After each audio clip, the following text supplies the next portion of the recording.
హనుమకొండలోని కాళోజీ సెంటర్లో బీజేపీ జిల్లా అధ్యక్షురాలు రావు పద్మ ఆధ్వర్యంలో రైతు ధర్నా చేపట్టారు. ధాన్యం కొనుగోలులో కేంద్రం ఇస్తున్న హమాలీ పైసలకే రైతులు ఇవ్వకుండా కేసీఆర్ మోసం చేస్తున్నారని రావు పద్మ ఆరోపించారు. రైతులను మానసిక క్షోభకు గురి చేస్తున్న ధరణి పోర్టల్ను వెంటనే ప్రక్షాళన చేయాలని డిమాండ్ చేశారు.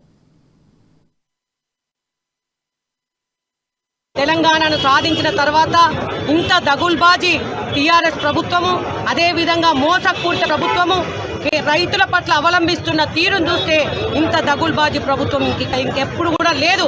ఇన్నేళ్ల చరిత్రలో ఇట్లాంటి రైతులను మోసం చేసే ప్రభుత్వం ఇప్పటి వరకు కనబడలేదు.